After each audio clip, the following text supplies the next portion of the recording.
तो परमात्मे नमः। जय गुरुदेव भगवान की जय। गुरु ब्रह्मा गुरु विष्णु गुरुदेवो महेश्वरा, गुरु साक्षात परम ब्रह्मा तस्मै श्री गुरुवे नमः। जय गुरुदेव भगवान की जय। 41वां श्लोक, तृतीय अध्याय अर्थार्थ गीता, 41वां श्लोक। इसलिए अर्जुन, तू पहले इंद्रियों को नियम संयम करके, क्योंकि शत्रु तो इनके अंतराल में है, छिपा है, वह तुम्हारे शरीर के भीतर है, बाहर खोजने से वह कहीं नहीं मिलेगा। यह हृदय देश की अंतर्गत की लड़ाई है। इंद्रियों को बस में करके ज्ञान और विज्ञान का नाश करने वाला इस पापी काम को भी मार। काम सीधे पकड़ में नहीं आएगा, तक विकारों के निवास स्थान का ही घेराव कर लो। इंद्रियों को ही संयम कर लो, किंतु इंद्रियों और मन को संयम करना तो बड़ा कठिन है। क्या यह हम कर पाएंगे? इस पर श्री कृष्ण आपकी समर्थ बताते हुए प्रोत्साहित करते हैं। अर्जुन, इस शरीर से तू इंद्रियों को परे अर्थात सूक्ष्म और बलवान जान। इंद्रियों से परे मन और है, यह उससे भी बलवान है। मन से परे बुद्धि, और जो बुद्धि से भी अत्यंत परे है वह तुम्हारी आत्मा है। वही हो तुम। इसलिए इंद्रियां मन और बुद्धि का निरोध करने में तुम सक्षम हो। इसलिए इस प्रकार बुद्धि से परे अर्थात सूक्ष्म और बलवान अपने आत्मा को जानकर, आत्म बल को समझकर, बुद्धि के द्वारा अपने मन को बस में करके अर्जुन इस कार्य रूप दुर्जय शत्रु को, काम रूपी दुर्जय शत्रु को मार। अपनी शक्ति को समझकर इस दुर्जय शत्रु को मार। काम एक दुर्जय शत्रु है। इंद्रियों के द्वारा यह आत्मा को मोहित करता है, तो अपनी शक्ति समझकर, आत्मा को बलवान समझकर काया रूपी शत्रु को मार। कहने की आवश्यकता नहीं है कि यह शत्रु आंतरिक है और युद्ध भी अंतर्देश का ही है। निष्कर्ष, बहुधा गीता प्रेमी व्याख्याताओं ने इस अध्याय को कर्म योग नाम दिया है, किंतु यह संगत नहीं है। दूसरे अध्याय में योगेश्वर ने कर्म का नाम लिया है। उन्होंने कर्म के महत्व का प्रतिपादन कर उसमें कर्म जिज्ञासा जागृत की है, और इस अध्याय में उन्होंने कर्म को परिभाषित किया कि यज्ञ की प्रक्रिया ही कर्म है। सिद्ध है कि यज्ञ कोई निर्धारित दिशा है, इसके अतिरिक्त जो कुछ भी किया जाता है वह इसी लोक का एक बंधन है। श्री कृष्ण इसे कहेंगे वह कर्म संसार बंधन से छुटकारा दिलाने वाला कर्म है। श्री कृष्ण ने यज्ञ की उत्पत्ति को बताया, वह देता क्या है, उसकी विशेषताओं का चिंतन किया, यज्ञ करने पर बल दिया। उन्होंने कहा, इस यज्ञ की प्रक्रिया ही कर्म है। जो नहीं करते हुए पपायु आराम चाहने वाला व्यर्थ जीते हैं। पूर्व में होने वाले महर्षियों ने भी इसे करके ही परमसेन सिद्धि को पाया हुए आमरे आत्म तृप्त हैं। उनके लिए कर्म की आवश्यकता नहीं है। फिर भी पीछे वाले के मार्गदर्शन के लिए वे भी कर्म में भली प्रकार लगे रहते थे। उन महापुरुषों से श्री कृष्ण ने अपनी तुलना की मेरा भी अब कर्म करने से कोई प्रयोजन नहीं है, किंतु मैं भी पीछे वाले के हित के लिए ही कर्म में बरतता हूँ।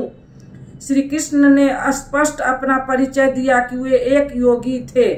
उन्होंने कर्म में प्रवृत्त साधकों को चलायमान न करने को कहा, क्योंकि कर्म करके ही उन साधकों को स्थिति प्राप्त करनी है। यदि नहीं करेंगे तो वो नष्ट हो जाएंगे। इस कर्म के लिए ध्यान स्थल होकर युद्ध करना है। आंखों बंद है, इंद्रियों से सीमित कर चित्त का निरोध हो चला तो युद्ध कैसा। उस समय काम क्रोध दोष बाधक तो होते हैं। विजातीय प्रवृत्तियां का पार पाना ही युद्ध है आसुरी संपद कुरुक्षेत्र विजय जातीय प्रवृत्तियों को सने सने छांटते हुए ध्यान स्थल होते जाना ही युद्ध है। प्रस्तुत ध्यान में ही युद्ध है। यही इस अध्याय का सारांश है, जिसमें न कर्म बताया न यज्ञ। यदि यज्ञ समझ में आ जाए तो कर्म समझ में आ जाए। अभी तो कर्म समझाया ही नहीं गया। इस अध्याय में केवल स्त्री प्रज्ञ महापुरुष के प्रशिक्षणात्मक पहलू पर बल दिया गया। यह तो गुरुजनों के लिए निर्देश है। वे न भी करे तो उन्हें कोई क्षति नहीं है और ऐसा करने में उनका अपना कोई लाभ ही नहीं है। किंतु जिन साधकों को परम गति अभिष्ट है उनके लिए ये विशेष कुछ कहा ही नहीं। तो यह कर्मयोग कैसे है? कर्म का स्वरूप भी स्पष्ट नहीं है इस जिसे किया जाए, क्योंकि यज्ञ की क्रिया ही कर्म है। अभी तक उन्होंने इतना ही बताया कि यज्ञ तो बताया ही नहीं। कर्म का स्वरूप स्पष्ट कहा हुआ। हाँ, युद्ध का यथार्थ चिंतन गीता में यही पाया जाता है। संपूर्ण गीता पर दृष्टिपात करें तो अध्याय 2 में कहा कि शरीर नाशवान है, अतः युद्ध कर। गीता में युद्ध का ही यही ठोस कारण बताया गया। आगे ज्ञान योगी के संदर्भ में क्षत्रिय के लिए युद्ध ही कल्याण का एकमात्र साधन बताया और कहा कि यह बुद्धि तेरे लिए ज्ञान योग के विषय में कही गई है। कौन सी बुद्धि? यही कि हार जीत दोनों दृष्टि में लाभ ही है, ऐसा समझकर युद्ध कर। फिर अध्याय 4 में कहा कि योग में स्थिर रहकर हृदय देश में स्थिर अपने इस संशय को ज्ञान रूपी तलवार द्वारा काट। वह तलवार योग में है। अध्याय 5 से 10 तक युद्ध की चर्चा तक नहीं है। 11वें अध्याय में केवल इतना कहा कि ये शत्रु मेरे द्वारा पहले से ही मारे गए हैं। तू निर्मित मात्र होकर खड़ा भर हो जा, यश को प्राप्त कर। ये तुम्हारे बिना भी मारे हुए हैं। प्रेरक द्वारा प्रेरक करा लेगा, तू इन मुर्दों को ही मार। अध्याय 15 में संसार रूढ़ मूलवान पीपल वृक्ष जैसा कहा गया, जिसे संगत रूपी शस्त्र द्वारा काटकर उस परम पद को खोजने का निर्देश मिला। आगे के अध्यायों में युद्ध का उल्लेखन नहीं है। हाँ, अध्याय 16 में असुरों का चिंतन अवश्य है जो नरक गामी है। अध्याय 3 में ही युद्ध का विशद चिंतन है।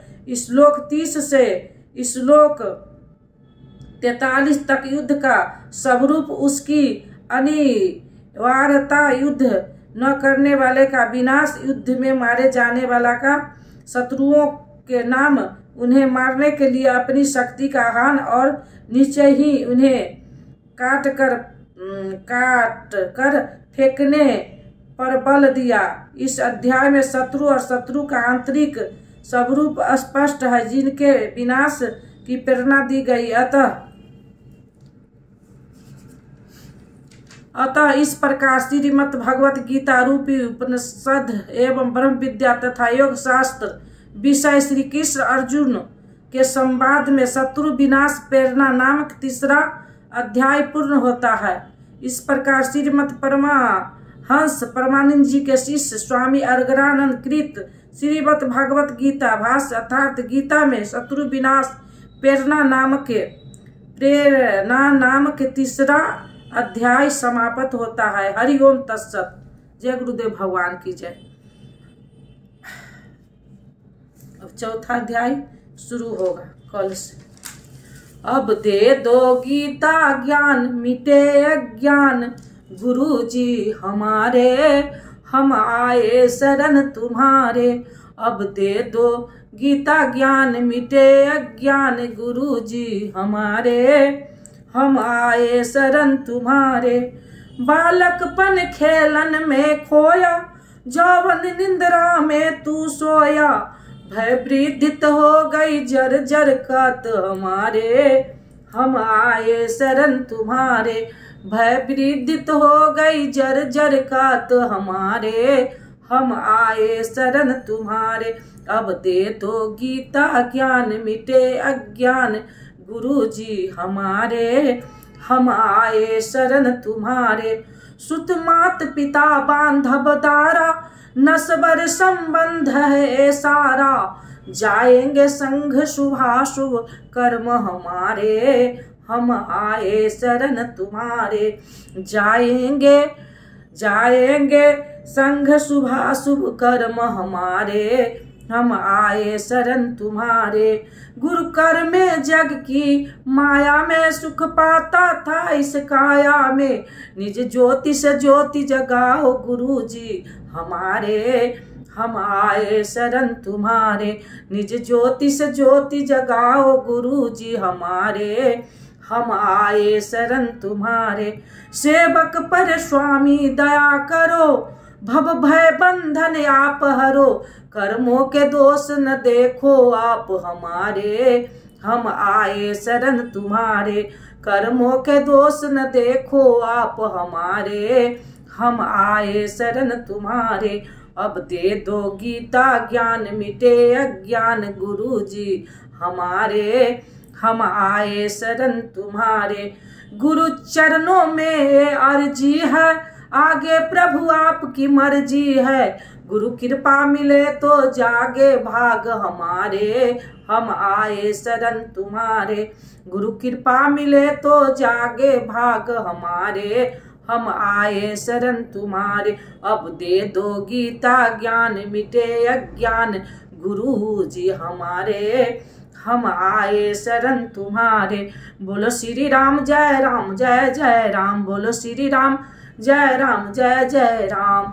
मंगल भवना मंगलहारी, द्रभुष दशरथ अजिर बिहारी, जो तुम जानहु अंतर्यामी, पुरबहु मोर मनोरथ स्वामी। अब प्रभु कृपा करहु ऐ भांति, सब तज भजन करब दिन राति। बोलो श्री राम जय जय राम, बोलो श्री राम जय जय राम। सकल विघ्न व्यापहि नहीं तेहि, राम सो कृपा बिलो कहि जेहि। प्रवेश नगर कीजे सब काजा, हृदय राख कौशलपुर राजा। गरल सुधारी पुकारहि मिताई, गौपद सिंधु अनल शीतलाई। हे रामा पुरुषोत्तमा नरहरे नारायण केशवा, गरुड़ध्वजा मुद्रा मध्वा। हे कृष्ण पते कमला पते श्रीपते वैकुंठाधिपते, चराचर पते लक्ष्मी पते, त्राहि माम त्राहि माम त्राहि माम। जय गुरुदेव भगवान की जय। ओम परमात्मा नमः। ओम ओम ओम।